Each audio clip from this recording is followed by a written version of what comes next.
Olá pessoal, bom dia! Estamos aqui para mais uma aula sobre planejamento nutricional para gado de leite. O tema da aula de hoje é silagem, como fazer uma silagem correta. Eu sou o professor João Gonçalves Neto, zootecnista, e esse é o canal Portal da Pecuária, o maior canal de estudos sobre pecuária, de videoaulas gratuitas. Então, a primeira coisa que você faz é curtir esse vídeo e se inscrever no canal, porque isso aí vai ser um termômetro para mim, para ver se esse canal é viável ou se não é viável, se vocês estão gostando das aulas, se não estão gostando das aulas, ok? O tema da aula de hoje, planejamento nutricional de gado de leite, silagem, como fazer uma silagem correta.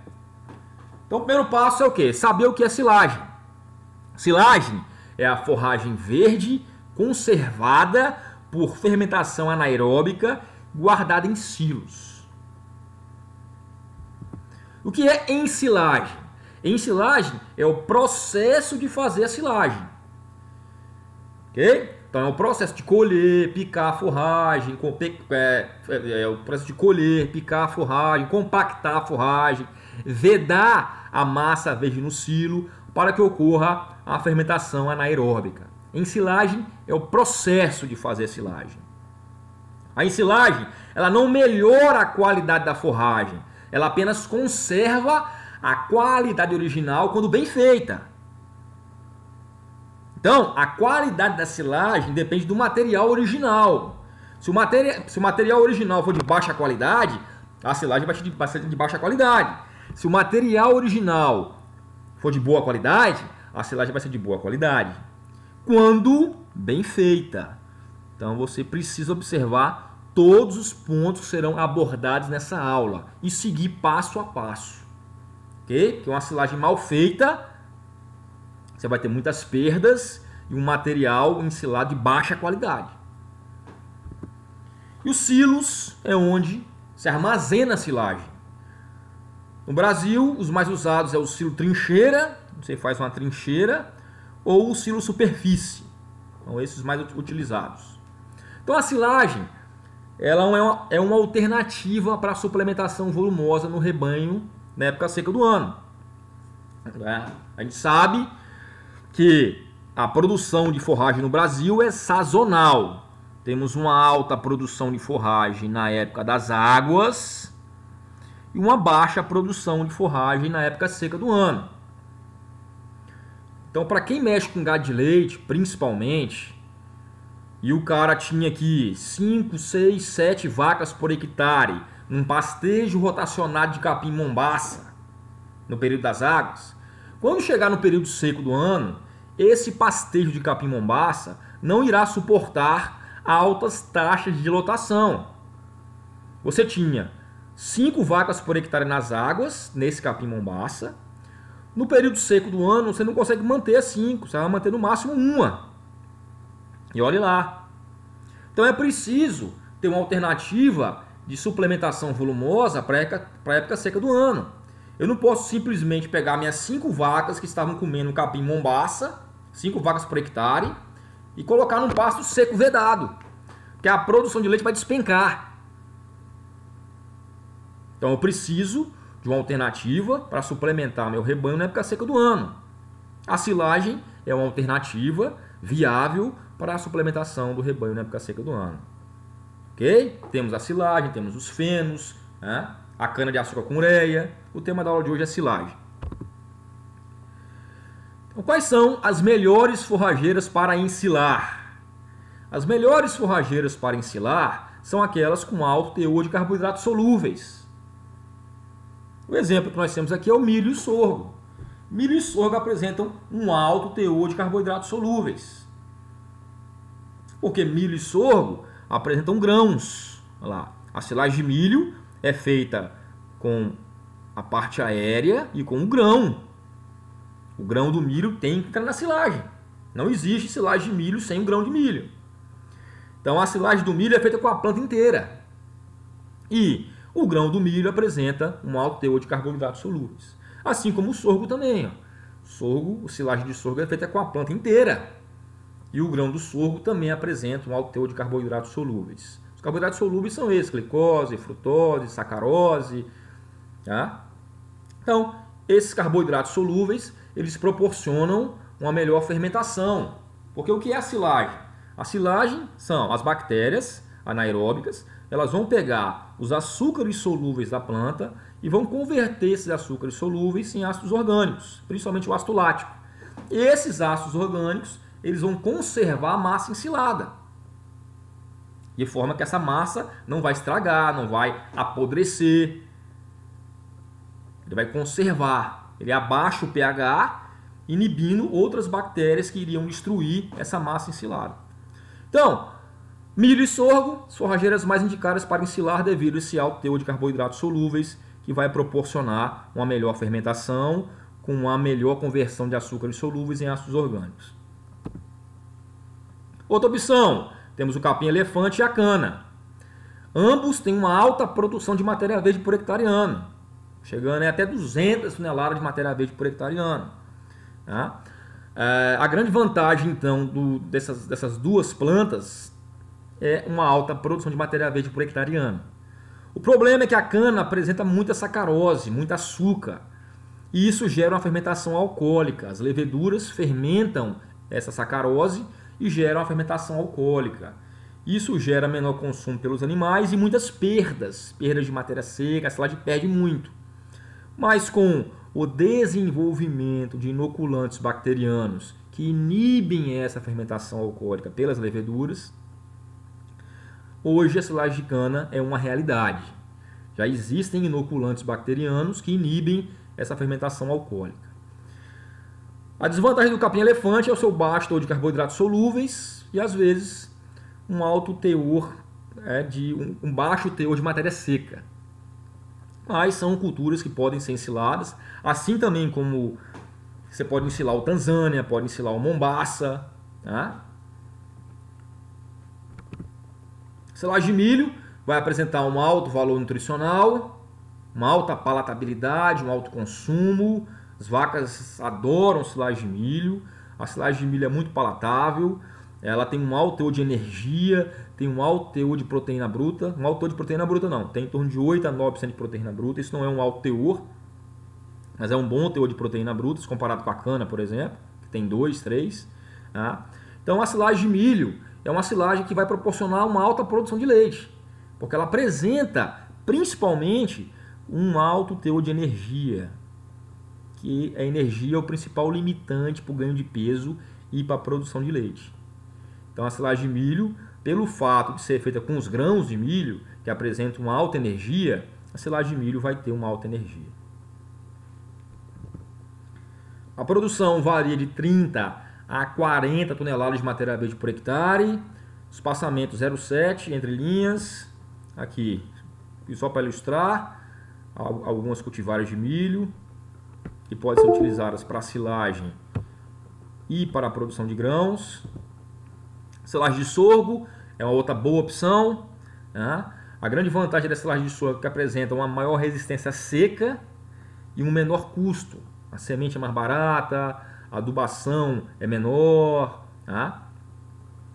Então tem um menor custo por quilo de matérias secas comparado com milho. Só que tem uma menor porcentagem de energia. Então tem menos energia e um pouco a mais de proteína bruta. Okay? A produção varia de 45 a 50 toneladas de matéria verde por hectare. Tá? Você colhe ela em torno de 100 a 110 dias, espaçamento 0,7 e o teor de proteína variando de 10 a 12% de proteína bruta. Aqui alguns híbridos de milho. Esse híbrido aqui é para silagem. Esse já é para produção de grãos. Tá? Outra opção é a silagem de mileto. Grande vantagem dela é seu ciclo curto e sua alta resistência seca. Apresenta uma boa produção de matéria seca por hectare ano também.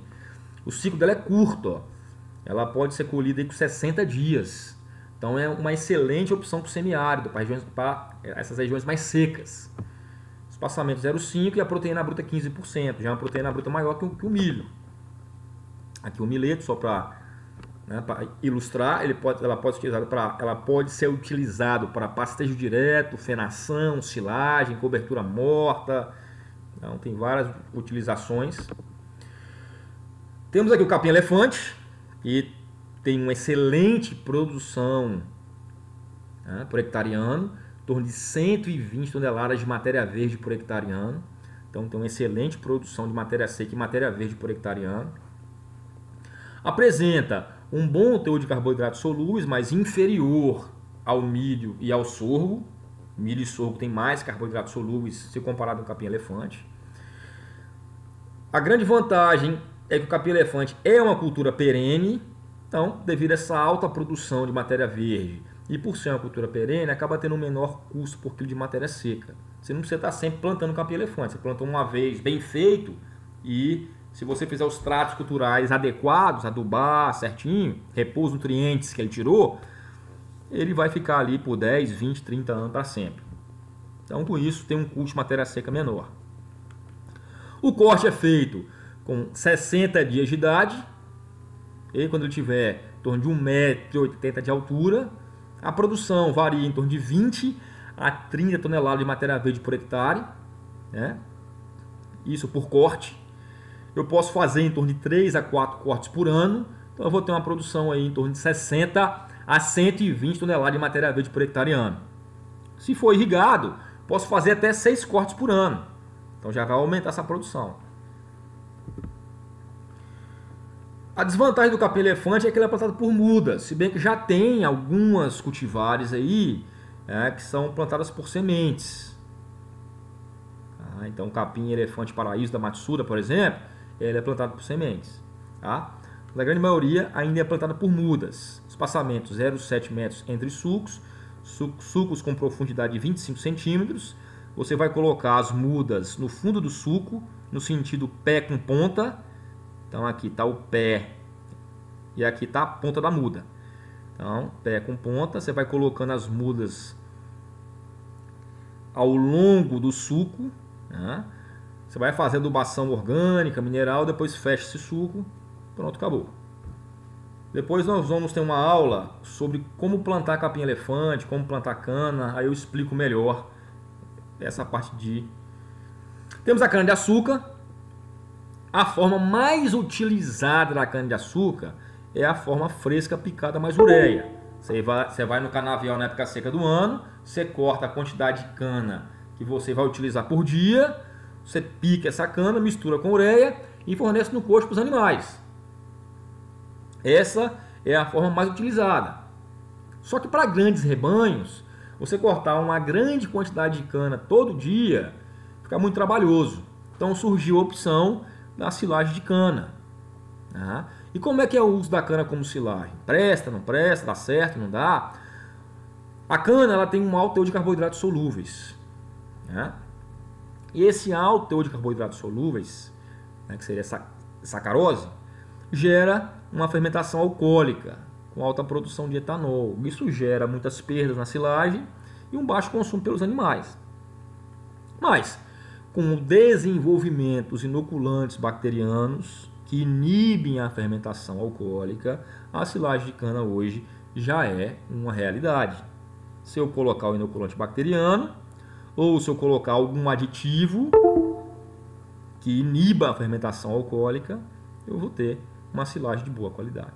Tá? A cana apresenta uma alta produção de matéria verde por hectare, em torno de 240 toneladas de matéria verde por hectare ano. É uma cultura de fácil cultivo, pode ser plantada do sul até o norte do país e tem a vantagem que ela pode ser ensilada. Okay? Aqui nós estamos vendo um aditivo que pode ser utilizado na cana, que é o cal virgem. Cal virgem microprocessado ou micropulverizado. Esse aqui, ó. Não pode ser o cal virgem comum. Tá? Então, o tratamento com cal virgem funciona na silagem? Sim. Alguns estudos, inclusive de desempenho de animais em confinamento, começaram a apontar cal virgem como aditivo interessante na silagem de cana. Então, o cal virgem, o uso do cal virgem pode ser utilizado e viabilizar também a silagem de cana, ok? Trouxe um estudo aqui mostrando as perdas de produção e de efluente da silagem de cana-de-açúcar tratada com aditivos químicos e microbianos. Então nós temos aqui, ó, a cana-de-açúcar tratada com 1% de cal virgem e 1,5% de cal virgem. Então, se comparado com o controle, a silagem de cana sem nada, olha lá, as perdas totais de matéria seca da silagem de cana sem nenhum aditivo foi de 34% de perda. Ou seja, em 100 kg de cana, você perdeu 34 kg. Com o uso de 1,5% de cal virgem, eu já reduzi para 15% de perda. Ou seja, de 100 kg eu perdi só 15. Então, o uso de... Esse uso de cal virgem, em torno de 1,5%, ele melhorou a silagem de cana porque diminuiu as perdas totais de matéria seca. Então é uma solução aí que pode ser utilizada. Aqui mostrando as perdas de matéria seca de cana-de-açúcar fresca com óxido de cálcio, que esse óxido de cálcio, né, que seria o cal virgem, ele surgiu mais para conservar a cana. Você cortar a cana, né, tratar ele, né, aí então a ideia inicial seria o quê? Você colher a cana, tratar ela com óxido de cálcio ou, né, com esse cal virgem, e ela teria um tempo de vida maior. Então a gente viu aqui que em torno de 0 a 5 dias, né, apresentou em torno de 11% de perdas. Ok? Então o óxido de cálcio ele pode ser utilizado também quando você corta a cana. Você pode deixar ela aí, né, por até 5 dias, tratadas com esse óxido de cálcio, para você ir fornecendo durante 5 dias. Então você cortou a cana, você não quer cortar a cana todo dia. Então você corta a cana, trata ela com óxido de cálcio, que ela vai ter uma vida útil maior, em torno de 2, 3 dias, né, sem estragar. Aqui nós temos aqui, ó, o uso de inoculantes que inibem a fermentação alcoólica. Então nós temos aqui o Lactobacillus buchneri, que é um inoculante bacteriano que apresentou o melhor resultado, né? E o Lactobacillus plantarum, que não apresentou um bom resultado. Temos a cana sem aditivo, temos a cana com ureia a 0,5%, a cana com benzoato a 0,1%, com sorbato a 0,03%. Então a cana sem aditivo, ela apresentou uma produção de etanol em torno de 3,9% da matéria seca, okay? E uma produção de perda total de 12,5% na matéria seca. Com o Lactobacillus buchneri, ela apresentou uma produção de 1,9% de metanol, ou seja, diminuiu a produção, né, de etanol. A fermentação alcoólica foi inibida e as perdas caíram de 12% para 6%. Então, esse é o Lactobacillus, esse é o inoculante bacteriano recomendado para a silagem de cana, o Lactobacillus buchneri, que foi que apresentou uma redução na sua produção de etanol e uma redução nas perdas de matéria seca total. Quando utiliza a ureia, eu aumento o teor de proteína bruta da cana, da silagem de cana, só que as perdas de matéria seca, a sua produção de etanol continua alta e as perdas de matéria seca continuam altas. Então, só serve para aumentar a proteína bruta. E a proteína bruta você pode corrigir no coxo. Pode botar uma ração com ureia, você pode corrigir isso no coxo. Tá? Então a ureia só serviu para aumentar a proteína bruta. O Lactobacillus buchneri foi efetivo para reduzir a produção de etanol e as perdas totais de matéria seca. Então, com o uso de inoculantes bacterianos ou de aditivos, né, como esse cal virgem, você pode diminuir as perdas e pode fazer sua silagem de cana. Aqui em termos de ganho diário depois, ó, Então, o Lactobacillus buchneri, ele apresentou um maior ganho diário, 1,24 quilos, tá? E uma melhor conversão alimentar, 7,7 quilos por quilo, 7,7 kg de matéria seca por quilo de ganho de peso. Então, foi avaliado a questão de qualidade de silagem, em termos de redução de produção de etanol e redução de perda de matéria seca, e foi avaliado o desempenho desses animais comendo a silagem de cana tratada com esses aditivos. O melhor desempenho foi desse inoculante Lactobacillus buchneri. Apresentou um maior ganho de peso e uma melhor conversão alimentar. Aqui temos alguns inoculantes, só para ilustrar. Tá? Uns apresentam o Lactobacillus buchneri, outros não apresentam o Lactobacillus buchneri. Então, interessante utilizar um lactobacilo que vai realmente reduzir a produção de etanol e as perdas de matéria seca. E agora chegamos no preparo, nesse preparo da silagem em si. Quais são os passos para fazer uma boa silagem? Então, o primeiro passo é colher a forragem. O segundo é encher o silo rapidamente. O terceiro, compactar bem a silagem. Quarto, cobrir o silo. E quinto, colocar pesos ou terra sobre a lona para ajudar a expulsar o ar. Então são esses 5 passos aí. Primeiro, colher a forragem na época certa, teor de matéria seca adequado, colher e picar a forragem. Você vai descarregar essa forragem, enchendo o silo rapidamente e compactar bem esse silo para expulsar o ar. A massa ensilada, né? Você precisa compactar bem a massa ensilada para expulsar o ar. Depois você vai cobrir o silo. Depois colocar algum peso em cima para ajudar na expulsão do ar. Primeiro passo, você vai colher a forragem. Qual o ponto de corte ideal? Tá? Para o milho, ponto de corte ideal, quando a planta está com em torno de 30 a 35% de matéria seca. Tudo quando os grãos estão pastosos a farináceo duro. Mas vamos ver. Quando a linha do leite estiver com em torno de 1/3 até 2/3 do grão. Vamos ver isso mais detalhadamente.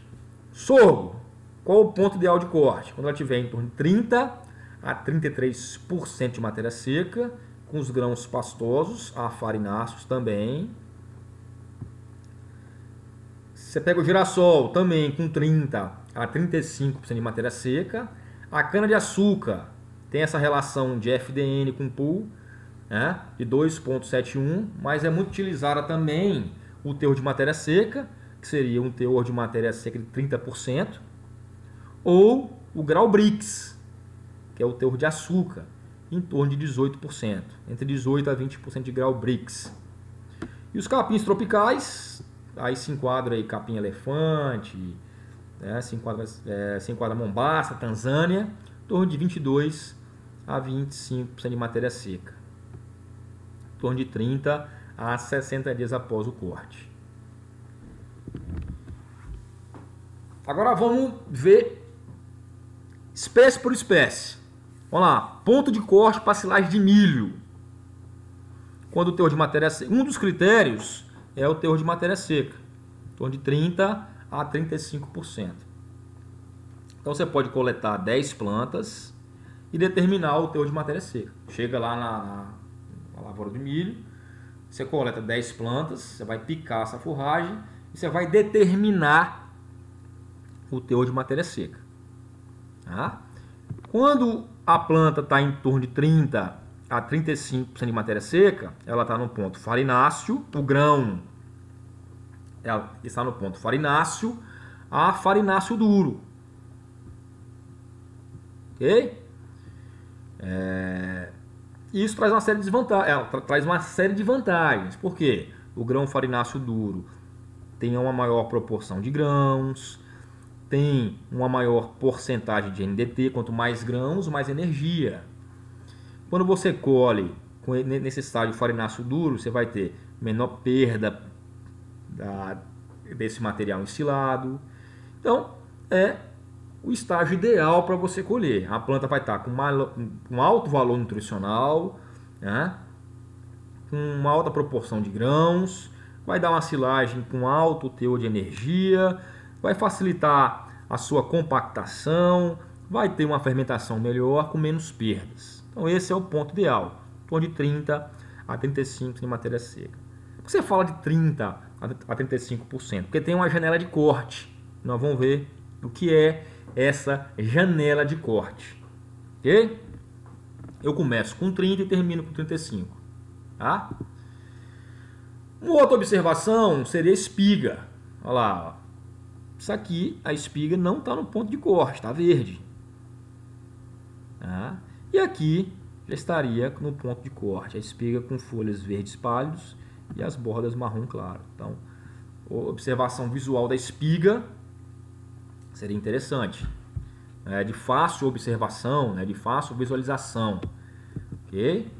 Outro ponto que a gente pode observar é o grão. Você pode pegar essa espiga, tirar a espiga, quebrar essa espiga no meio e observar esse grão. Como é que está o grão? O ideal é que essa linha do leite aqui, ela esteja na metade do grão ou a 1/3 do grão. A linha do leite é essa linhazinha branca aqui, ó. Tá? O ideal é que ela esteja ocupando a metade do grão, né, para baixo. Então esse seria o ponto ideal, porque eu vou ter um grão mais duro, né?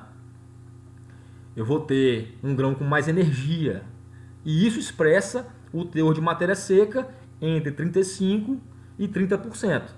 Então o grão, né, a observação visual do grão é importante. Você pode pegar o grão também e cortar ele no meio e observar esse pontinho branco. Ó. O pontinho branco tem que estar ocupando em torno de 1/3 do grão e 2/3 essa parte mais amarela. Então essa partinha branca aqui a gente chama de linha do leite. Tá? Aqui ó, a linha do leite. Esse aqui seria o ponto ideal. Esse seria o ponto ideal para você cortar a silagem de milho, que ela vai estar em torno de 30 a 35% de matéria seca. Um alto teor de grãos, um alto teor de energia. Então, um outro fator para você observar o ponto de corte, além da espiga, além da matéria seca, seria o grão. Pegar a espiga, quebrar no meio e observar a linha do leite. O ideal seria esse aqui, o ponto de colheita seria isso aqui, ó. A linha do leite ocupando 1/3 do grão. Ok?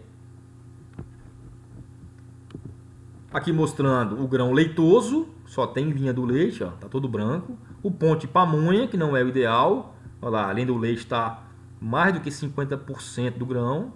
Aqui o ponto farináceo, com a linha do leite já ocupando metade do grão, ou 1/3 do grão. E aqui o duro, que não seria o ideal também. Tá? Então, o ideal não é colher no ponto de pamonha. O ideal é colher no ponto farináceo. E mostrando mais uma vez a linha do leite, ó, o ideal seria isso aqui, né? O ideal seria daqui até aqui, a linha do leite, ó, metade do grão ou 1/3 do grão.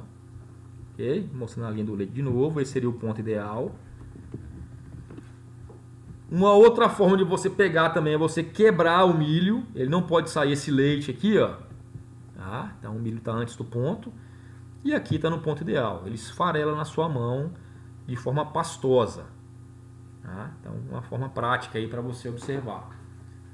Eu sei que fazer a matéria seca é um pouco mais complicado, então tem outras formas de você observar. Ou pelo grão, ou pela espiga. Ok? O importante é o que? Você cortar nesse ponto, de farináceo a farináceo duro. Você vai ter uma maior proporção de grãos, você vai ter um maior teor de matéria seca. Tá? Então, o ideal é isso aí. Você vai ter uma silagem de melhor qualidade. Aqui mostrando, ó, uma silagem com baixo teor de grãos, com baixo teor de energia, e uma silagem com alto teor de grãos, com alto teor de energia. Ou seja, uma silagem colhida no ponto certo e aqui uma silagem colhida antes do seu ponto certo. Aqui, ó, uma vaca comendo uma silagem de alta qualidade, ela precisa comer só 2 kg de concentrado. Uma vaca comendo a silagem de baixa qualidade, ou seja, colhida antes do tempo, ela precisaria comer 7 kg de concentrado para suprir a sua exigência nutricional, para ter uma alta produção de leite. Então, se eu tenho uma silagem de boa qualidade, se eu tenho uma silagem com alta proporção de grãos, com alta energia, colhida no tempo certo, em torno de 30 a 35% de matéria seca, com grão farináceo duro, observando a linha do leite, né? Eu vou ter que suplementar com menos concentrado minha vaca leiteira, porque a silagem já está fornecendo muita energia para ela. A energia é o principal nutriente para limitar a produção de leite. A proteína importante é o segundo, a energia é o primeiro. O animal precisa de muito mais energia se comparado com proteína. Então o pessoal pensa que proteína é mais importante, porque o farelo de soja é mais caro, mas a energia que é o mais importante. Porque uma ração concentrada, ela tem em torno de 70% a 80% de milho, que é a fonte de energia, e 15% a 20% de soja, que é a fonte de proteína. Então a energia que é o mais importante. Uma silagem de boa qualidade, ela vai ter uma alta energia. Com isso eu vou ter que gastar menos dinheiro com ração. Tá aí a importância de você fazer uma silagem bem feita.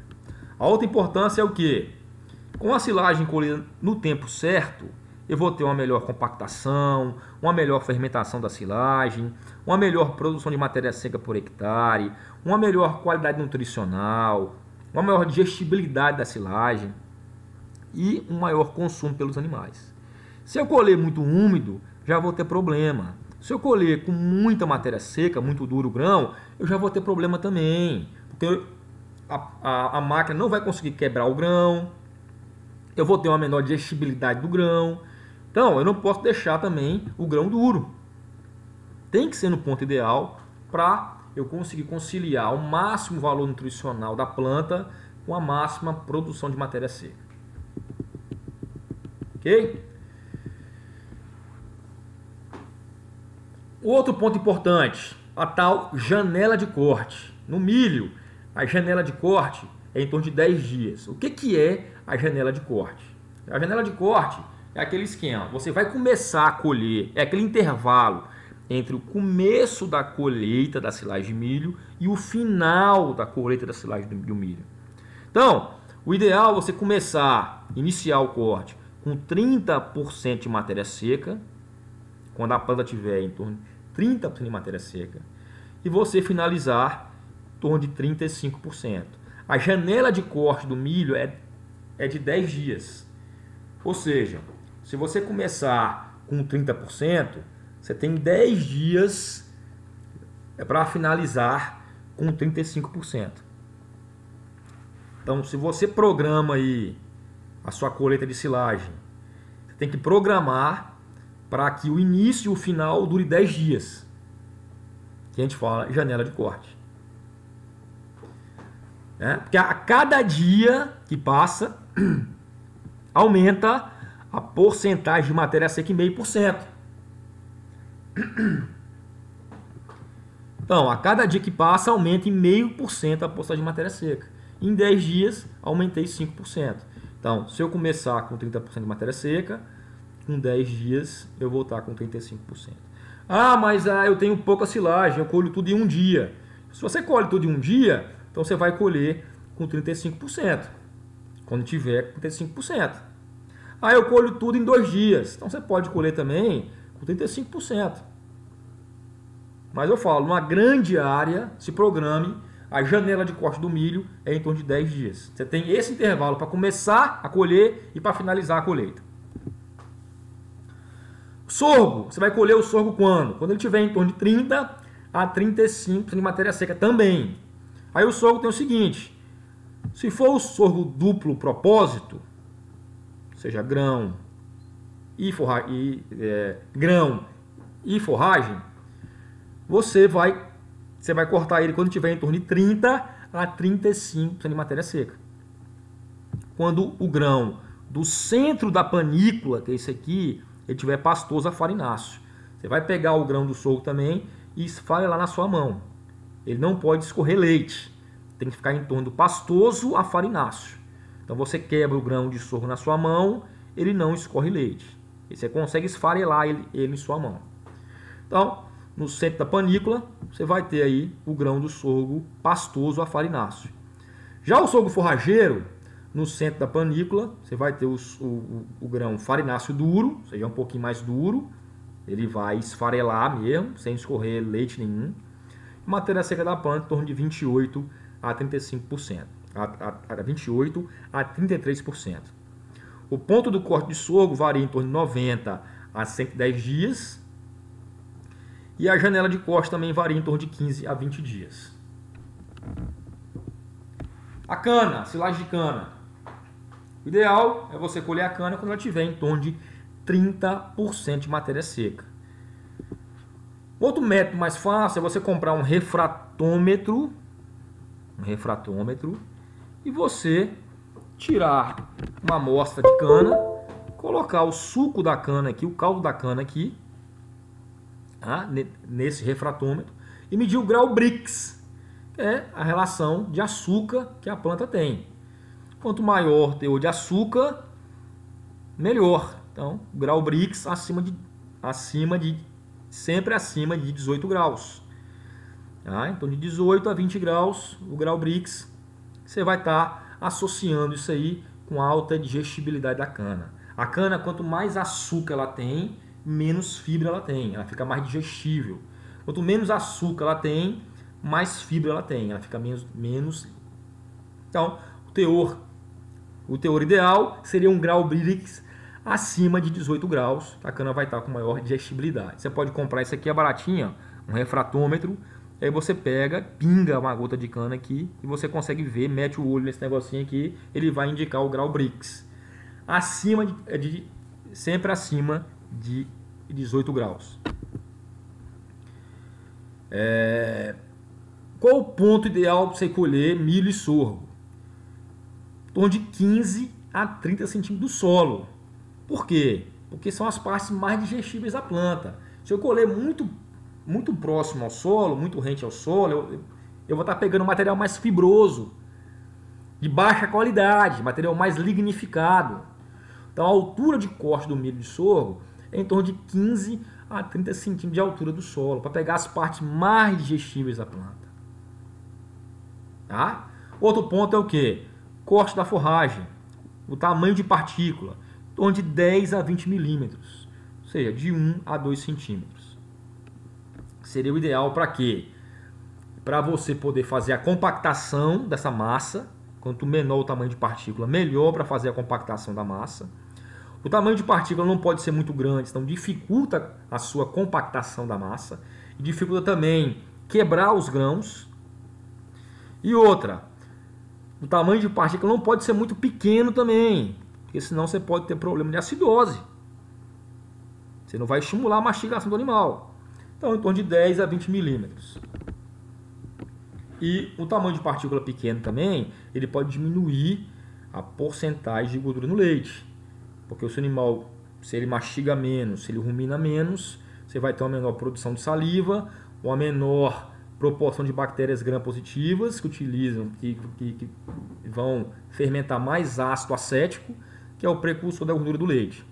Então, se o tamanho de partícula for muito fino, pulverizado demais, você vai ter uma menor mastigação, menor salivação, menor produção de ácido acético, que é o formador da gordura do leite. Por isso, no tamanho de partícula muito pequeno, você vai ter um teor de gordura no leite. Você pode afetar a porcentagem de gordura no seu leite. Então foi o que eu falei, ó, partículas muito pequenas, menores que 10 milímetros, interferem na atividade do rumen, ocasionando problemas de acidose. A laminite é uma decorrência da acidose. Okay? Partículas muito grandes dificultam o processo de compactação do silo. Então, é importante regular bem a máquina que vai colher. Tá? Se os cortes muito grandes também diminuem a quebra dos grãos, o grão vai vir inteiro para o rumen, vai diminuir a digestibilidade desse grão. ok? Vai sair o grão inteiro nas fezes, ou seja, ele não foi aproveitado pelo animal. Partículas muito grandes também podem induzir a seletividade. O animal pode comer só o concentrado e não comer o volumoso. Então é por isso que a partícula em torno de 10 a 20 milímetros seria ideal. Vai homogeneizar melhor com o volumoso com o concentrado, vai evitar a seleção. O animal tem que comer o volumoso e tem que comer o concentrado. Porque se o animal poder selecionar, ele só vai comer o concentrado. Ele come primeiro o concentrado, depois o volumoso. Se eu tenho um tamanho de partícula adequado, eu consigo misturar bem o volumoso com esse concentrado. Com esse tamanho de partícula aqui, eu consigo quebrar bem os grãos de milho, os grãos de sorgo.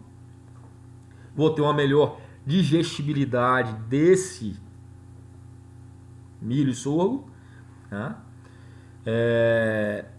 Mas também não pode ser partícula muito pequena. Partícula muito pequena vai interferir na fermentação ruminal, com menor produção de ácido acético, diminuindo a porcentagem de gordura do leite e podendo causar problemas de acidose ruminal.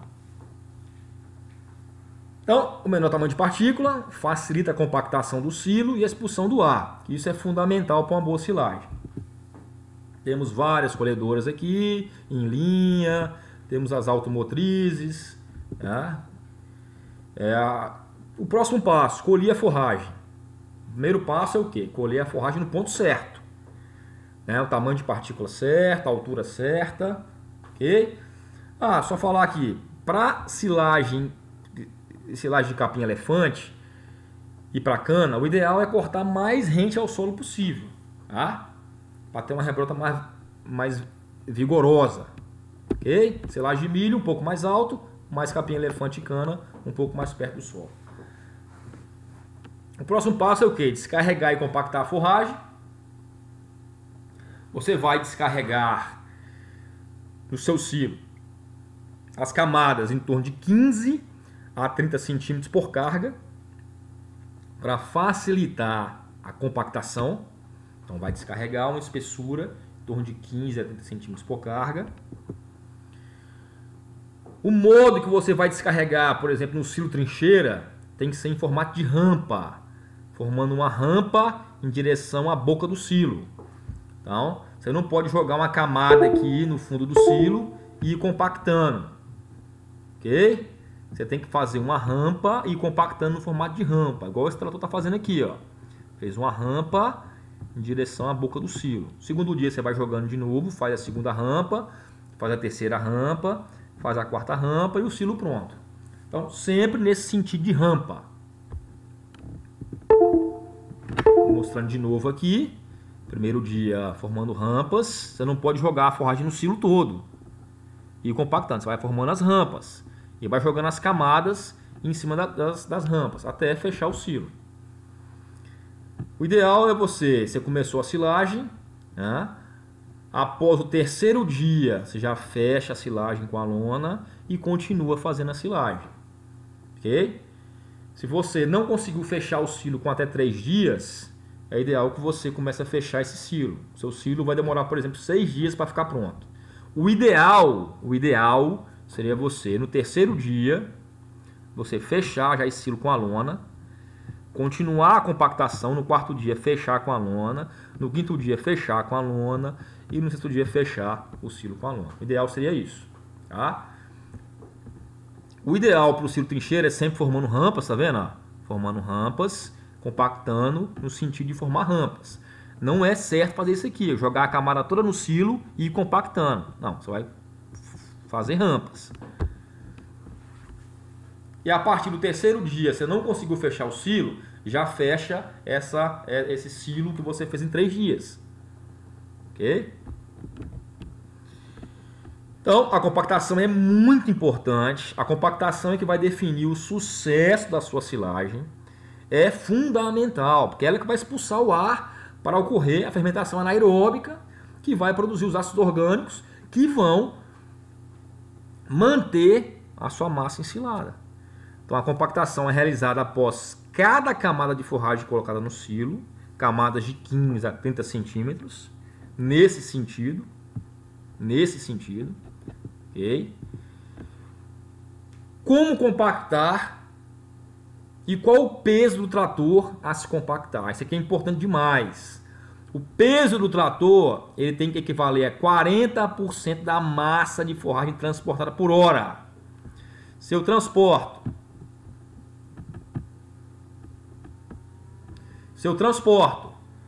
40, se eu transporto 10 toneladas por hora, o peso do trator tem que ser 40% disso, ou seja, 4 toneladas. Então, o meu trator tem que pesar 4 toneladas.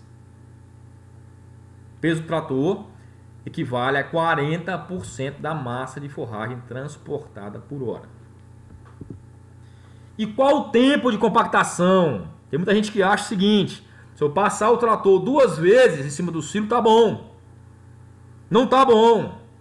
O tempo de compactação tem que ser de 1 a 1,2 vezes o turno de colheita. Ou seja, sua máquina passa 10 horas colhendo, o trator que faz a compactação tem que trabalhar 10 a 12 horas. 20% a mais. O ideal é você fazer uma silagem com 2 tratores. Enquanto um trator colhe, o outro fica compactando. Só para de compactar quando o outro trator chegar para descarregar. É compactar, compactar, compactar até o outro chegar. É um trator colhendo, o outro compactando. Descarregou, começa a compactar. Só vai parar de compactar quando o outro chegar. Não é passar 2 vezes e tá bom não, 3 vezes tá bom não. É compactar até o outro chegar. Isso é fundamental. Tanto o processo de enchimento como de compactação deve ser realizado de forma a distribuir por todo o silo camadas uniformes de espessura média, em torno de 15 a 30 centímetros. Além disso, as camadas devem ser espalhadas uniformemente, de forma que fique inclinada em direção à entrada do silo trincheiro, ou seja, em rampas. Em rampas. Ok? Outro ponto importante. Pneu, sempre trator com pneu limpo. Olha só, você vê que esse trator botou até peso aqui, ó, para compactar mais. É um big de um trator pesado, já ainda botou mais peso. Você vê a importância da compactação. O pneu do trator deve estar limpo, para evitar contaminação com terra. É um trator colhendo e um trator com pneu limpo compactando. Se levar terra, poderá ocorrer contaminação na silagem com bactérias do gênero Clostridium. Você sabe o que é bactérias do gênero Clostridium? É a bactéria que causa tétano, é a bactéria que causa os famosos carbúnculos sintomático e hemático, botulismo. Silagem pode dar botulismo? Pode. Silagem contaminada pode dar botulismo. E você sabe que botulismo comeu a toxina botulínica, é uma bactéria que produz uma toxina que impede a transmissão do impulso nervoso, o animal cai. É o mal da vaca caída. O animal comeu uma silagem e a silagem que estava contaminada com a toxina botulínica vai morrer.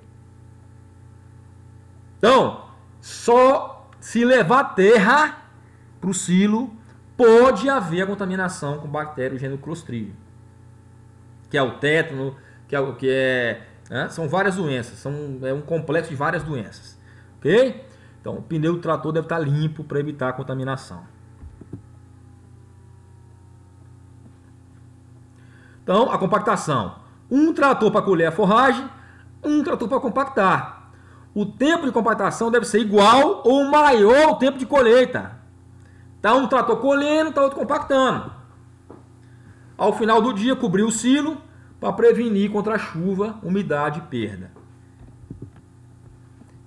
Então, compactação é fundamental, compactar bem para expulsar o ar do silo, para que haja fermentação anaeróbica, produção de ácido lático, que é o ácido orgânico que vai conservar a massa ensilada.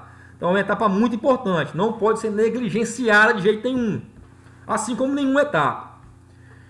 No final da compactação, o silo deve ter uma forma baulada, para evitar o acúmulo de chuva. Essa forma baulada do silo trincheira, muitos pesquisadores estão questionando ela, porque nessa forma baulada, né, essa camada que está em cima aqui desse abaulamento, você não consegue compactar essa camada direito. Então existe a recomendação aí de se compactar até a altura da parede do silo e cobrir com lona E aí você vai ter uma declividade, você faz uma declividade para que não acumule a chuva. Então, alguns pesquisadores questionam essa camada que fica na parte abaulada do silo. Ok? Então, se der para você fazer a silagem, se der para você cobrir na altura da parede do silo, de forma que não acumule água em cima do silo, o ideal seria isso. Tá? Se não der, faça a camada abaulada mesmo, com escoamento para a lateral. Fechamento do silo, você fez o silo, você vai cobrir o silo com lona, as beiras da lona serão presas, para evitar a entrada de ar, né? Sobre a lona pode colocar pesos, para auxiliar na expulsão de ar, ou terra. O problema da terra é a dificuldade, né? Você vai botar uma camada de terra de 10 a 20 centímetros. Depois como é que você vai tirar essa terra? Acaba furando a lona. Então, esses pesos, você pode usar pneu, você pode usar esses pesos com pneu aqui, com uma corda trançando. Vai ficar mais fácil para você tirar depois. A terra vai ficar mais trabalhoso, né? Então esses pesos são importantes para quê? Para auxiliar na expulsão do ar que fica naquela superfície. Aqui um silo superfície com muitos pesos em cima. Uma coisa importante que eu vou falar aqui agora, pessoal. Todo silo que você faz com essas lonas comuns que são utilizadas, essas lonas comuns, elas permitem a entrada de ar. Por incrível que pareça, essa lona ela não veda totalmente a entrada de ar. Acaba entrando na camada de ar. E com a entrada de ar aqui no silo, ocorre a oxigenação e uma perda considerável dessa silagem na superfície do silo. Olha lá. Então tem uma perda em torno de 15 a 30 centímetros do topo. Então essa lona comum, pelo fato dela não vedar, ela veda o silo, mas ela não impede a entrada de oxigênio totalmente. Vai entrar um pouquinho de oxigênio. Entrando um pouquinho de oxigênio, vai oxidar essa camada superficial aí, mesmo com a lona por cima, mesmo vedado com peso em cima, vai entrar oxigênio, vai oxidar e você vai ter essa chamada camada preta em cima do silo, logo abaixo da lona. Essa camada preta que a gente está vendo aqui, ó, camada preta logo abaixo da lona. E essa camada preta ela pode chegar até 35 centímetros. Então você vai descartar isso aqui. Isso aqui não pode ser fornecido para o animal. Se o animal comer isso aqui, vai estar comendo fungo, bactéria, levedura, né? Isso além de causar uma redução no consumo, isso pode causar problema de saúde. Então essa camada aqui, essa camada preta, tem que ser descartada. E isso ocorre quando se utiliza lonas comuns, que não inibem a entrada de oxigênio, né? Então vai ter uma passagem de oxigênio. Eu não estou fazendo propaganda da Delaval, não trabalho para a Delaval, tá? Achei interessante. A Delaval, ela desenvolveu, ela também não está me pagando nada, eu não estou ganhando nada, estou fazendo propaganda de graça aqui para a empresa. A empresa Delaval, eu achei interessante, o meu objetivo aqui é difundir tecnologia, não fazer propaganda. Então eu estou apenas aqui difundindo uma tecnologia que eu achei interessante. Ok? Fique bem claro isso. Se a Delaval quiser me pagar alguma coisa, estamos brincadeira. Silo Barrier, uma lona que reduz a entrada de oxigênio na silagem. Então a Delaval desenvolveu uma lona, não sei quanto custa, tá? Que inibe a entrada de oxigênio no silo. Então vai diminuir aquela camada de perdas. Olha lá, uma lona comum com a camada de perda aqui de 25, pode chegar até 35 centímetros, porque a lona comum ela permite a entrada, ela não consegue evitar a entrada de oxigênio dentro da massa ensilada. Okay? E aqui essa lona desenvolvida pela Delaval, que inibe a entrada de oxigênio. Então, se não vai entrar oxigênio, tem menor perda. Ok? E ela tem uma coisa também, ó, ela é resistente a animais. O animal pode pisar, que não fura. Né? A gente está vendo aqui um equino, pisando em cima dessa lona e ela não fura. Tá? Então, o silo barrier é uma lona que reduz a entrada de oxigênio na silagem. Com isso vai ter menos perdas. Então, reduz até 23%. Ela reduz as perdas. Tá? Então, que o silo barrier reduz a entrada de oxigênio na silagem. Quem tiver interesse em fazer uma silagem de milho, uma silagem de boa qualidade, vai no site da Laval e você procura saber quanto que é. Ok? Eu não estou vendendo, não estou fazendo propaganda, só difundindo e divulgando tecnologia. Aqui só mostrando a lona dupla face preta e branca, a espessura dela e o silo barrier filme. Fluxo de oxigênio, olha só, bem menor. Fluxo de oxigênio através da cobertura para dentro do silo. Tá? Então, essa aqui, 380, essa 3. Aqui o conteúdo final de matéria seca. E as perdas visíveis. Olha lá, uma lona de 150 micra teve uma perda de 15 centímetros. Aquela camada preta em cima do silo ficou em torno de 15 centímetros. Uma lona 150 micras com duas camadas, aquela branca e preta, 9 centímetros, já reduziu de 15 para 9, e o silo barrier para 0. Então você praticamente reduz para 0 essa perda de camada preta na superfície do silo, que é uma coisa muito boa. Ok? Uso de aditivos para silagem. Existem alguns aditivos que vão melhorar as condições de fermentação e uns que vão melhorar o valor nutricional das silagens. Mais utilizado aí, você pode utilizar a cana-de-açúcar, por exemplo, na silagem de capim-elefante. Como o capim-elefante tem um baixo teor de carboidratos solúveis, você pode utilizar a cana-de-açúcar, em torno de 15 a 20% de cana-de-açúcar na silagem de capim-elefante, para você aumentar o teor de carboidratos solúveis e melhorar a fermentação. Okay? Você pode usar também o melaço, que também é uma fonte de carboidratos solúveis na silagem de capim-elefante, em torno de 3 a 5%. Você pode utilizar o fubá de milho ou milho desintegrado com palha e sabugo, em torno de 3 a 5%, também na silagem de capim-elefante, para aumentar o teor de carboidratos solúveis. Pode utilizar a ureia para aumentar o teor de proteína. Tá? E você pode utilizar os inoculantes bacterianos, né? Que são as bactérias vivas liofilizadas, tem as bactérias homoláticas, tem as bactérias heteroláticas, são bactérias produtoras de ácidos. Principal função dos inoculantes é reduzir as perdas, em torno de 10 a 15%. Então, o inoculante, principal função deles são reduzir as perdas. Tá?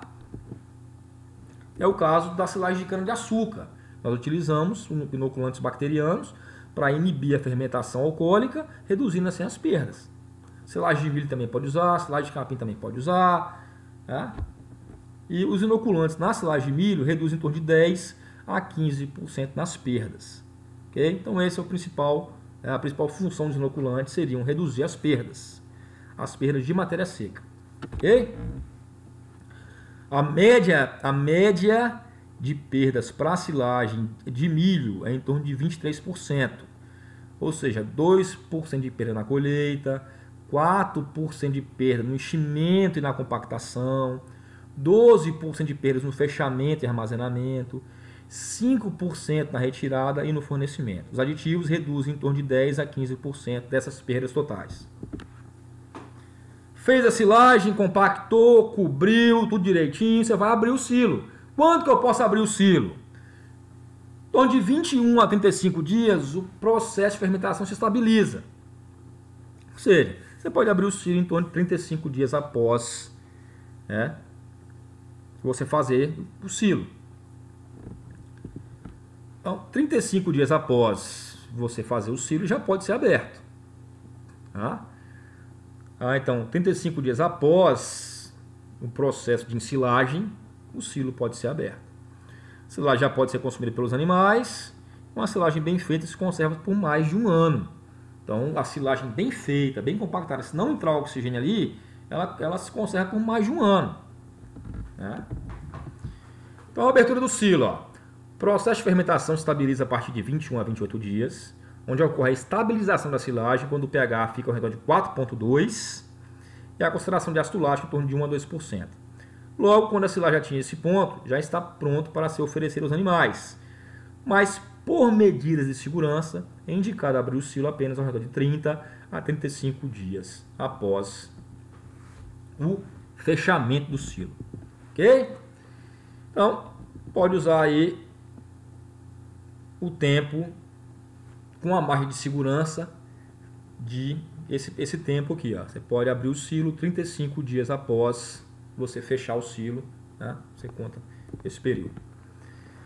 Avanço diário ou fatia diária. Isso aqui é importante. Ó. Retirar no mínimo 30 centímetros de espessura por dia para evitar perdas devido à entrada de oxigênio, que pode deteriorar a silagem. Então você abriu o silo, você vai cortar uma fatia diária como se fosse um bolo. Você vai cortar uma fatia de no mínimo 30 centímetros. Ah, eu quero cortar com 15. Você vai perder os outros 15. O oxigênio vai penetrar naquela massa ensilada e vai apodrecer aquela silagem. Então você abriu o silo, tem que cortar uma fatia de cima a baixo, de no mínimo 30 centímetros. Se você não assistiu a minha aula sobre os cálculos, o planejamento nutricional da silagem, os cálculos, assista. São os cálculos de como dimensionar um silo trincheira, como dimensionar um silo superfície, para você permitir esse corte de 30 centímetros diário. Então, o avanço diário ou fatia diária, no mínimo 30 centímetros de espessura por dia. O corte da silagem tem que ser feito de cima a baixo. Ó. Eu tenho que pegar e cortar uma fatia como se fosse um bolo. Eu cortar toda essa área aqui, eu vou cortar 30 centímetros de toda essa área aqui. Eu preciso retirar 30 centímetros de toda essa face do silo, de cima a baixo.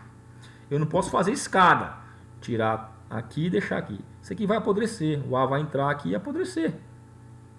Então eu não posso fazer essa escada aqui, ó. Eu não posso fazer buraco na silagem. Então eu tenho que cortar uma fatia de cima a baixo. Tá? Como quando o pessoal está fazendo aqui, ó, cortar uma fatia de cima a baixo, como essa máquina está fazendo aqui, como esses trabalhadores estão fazendo aqui, cortando uma fatia de cima a baixo. As características de uma boa silagem, níveis aceitáveis no parâmetro de qualidade da silagem, o pH em torno de 4 a 4,5, ácido lático em torno de 6 a 8%, acético menor que 2, o ácido propiônico de 0 a 0,1 e o ácido butírico menor que 0,1. Esses dois aqui indicam, se tiverem em altas quantidades, indicam fermentações indesejáveis.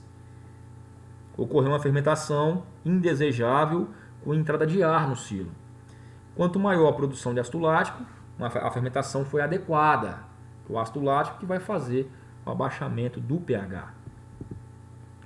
Aqui os parâmetros de qualidade da silagem, né? Nós estamos vendo aqui os parâmetros de qualidade, os teores de ácido lático, os teores de pH, que é importante isso para conservar a silagem, os teores de ácido lático, os teores de ácido acético, os teores de ácido butírico, propiônico, os carboidratos solúveis em água, a quantidade de amônia, o nitrogênio amoniacal, né? a temperatura da silagem, as bactérias aeróbicas, os fungos e as leveduras. Aqui são os parâmetros de qualidade de uma silagem. É lógico que o pH, quanto mais baixo o pH, melhor. Isso indica uma alta produção de ácido lático. Quanto maior a produção de ácido lático, melhor, que é o ácido forte, indica uma boa fermentação. Quanto menor a produção de ácido propiônico, butírico e acético, melhor, porque esses ácidos são indicativos de fermentação de baixa qualidade. Tá? Os teores de carboidratos solúveis, 1 a 4%. Teores de carboidratos solúveis. E aqui estamos relacionando o pH, ou estamos relacionando os parâmetros de qualidade com os riscos associados. Então, a silagem mal feita pode gerar várias doenças, vários riscos. pH acima de 4,5 pode gerar uma cetose. Um pH abaixo de 7,5 pode gerar uma acidose crônica. Um pH abaixo de 3,6. Então, a qualidade da silagem é importante também para manter a saúde do animal. Aqui as características bromatológicas da silagem, os teores de matéria seca, os teores de proteína bruta. Aqui é uma silagem de milho, ok? Extrato etéreo, que é o teor de gordura, a matéria mineral, a fibra solúvel em detergente neutro, o FDN, ok? Aqui a ação dos produtos, O pH, o baixo pH inibe a atividade bacteriana, o ácido lático inibe a atividade bacteriana pelo abaixamento do pH, o ácido acético está associado com fermentação indesejável, porém o ácido acético inibe leveduras, né? O ácido butírico está associado com degradação de proteína e formação de várias toxinas, né? Então está relacionado à perda de matéria seca, à perda de energia. O etanol é um indicador de fermentação indesejável de leveduras, ocorre muito na silagem de cana. A amônia, elevados níveis de amônia, indica quebra excessiva de proteína, então a silagem de baixa qualidade, aqueceu muito essa silagem. O NIDA, que é o nitrogênio insolúvel em detergente ácido, elevados níveis indicam dano à proteína pelo calor. Uma silagem mal feita, ela esquenta muito e essa proteína fica indisponível para o animal. Ok? Então, os principais. Quais são as características de uma boa silagem, né? A coloração clara, verde amarelada, o cheiro agradável, sem mofo. Tá? Quais são as características de uma silagem ruim? Uma cor escura, cheiro podre, presença de mofo, de placas brancas compactadas, fungos. Tá? Ok, pessoal, chegamos ao final de mais uma aula. Se você gostou do vídeo, se foi útil para você, se as informações foram úteis para você, tá? Então você curte o vídeo, se inscreva no canal. O objetivo desse canal é difundir tecnologia, é passar tecnologia para produtor, ok? O nosso canal chama o Portal da Pecuária. Se você gostou do canal, indique, compartilhe essa aula. Eu quero ser o maior canal de informação e difusão de tecnologia da internet, ok? Para isso eu preciso de você se inscrevendo no canal, curtindo as aulas, comentando, compartilhando, ok? Um grande abraço e até a próxima. Sucesso sempre. Um abraço.